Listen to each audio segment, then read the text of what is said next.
దేవుడి దయవల్ల ఏమీ కాలేదు. డాక్టర్లందరూ కష్టమని చేతులెత్తేశారు.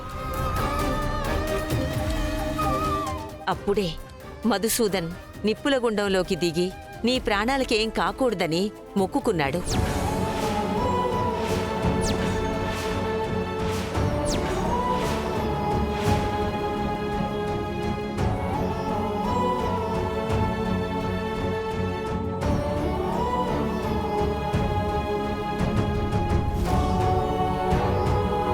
మధుసూదన్, చాలా విషయాల్లో నిన్ను చాలాసార్లు తప్పుగా అర్థం చేసుకున్నాను.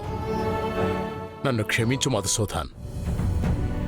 తాతయ్య, అయ్యో అయ్యో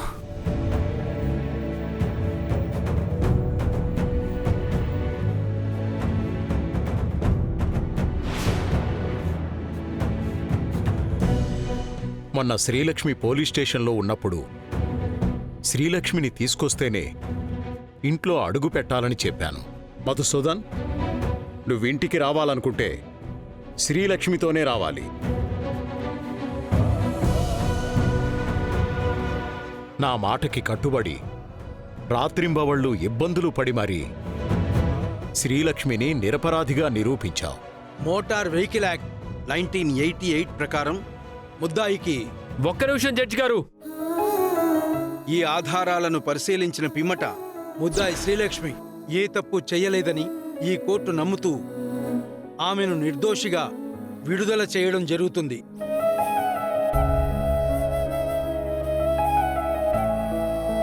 ఇప్పుడు శ్రీలక్ష్మి ప్రాణం మీదకొచ్చేసరికి నిప్పుల గుండంలో నడిచావు.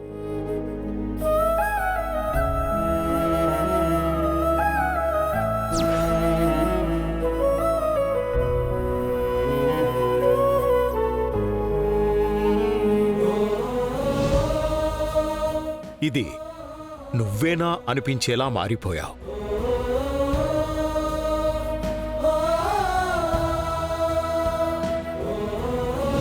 చిన్నప్పటినుంచి చిన్న చిన్న గాయాలకు కూడా తట్టుకోలేని నువ్వు శ్రీలక్ష్మి కోసం నిప్పుల గుండంలోకి దిగావంటే చాలా గర్వంగా ఉంది మధుసూదన్.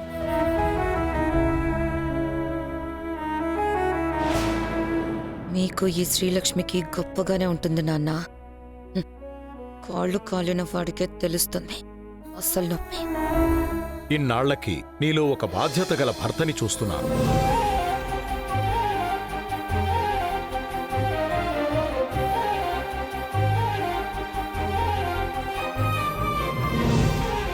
మీరు ఒకరి కోసం ఒకరు పుట్టారని మీకు ఎదురైన ప్రతి సందర్భంలోనూ నిరూపిస్తున్నారు.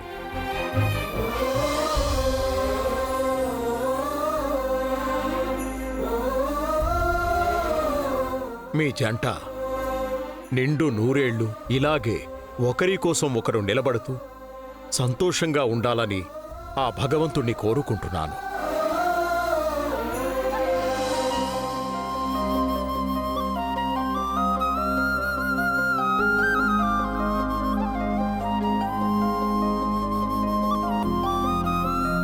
ఇంకెప్పుడూ శ్రీలక్ష్మిని ఒంటరిగా వదిలిపెట్టి రాకు.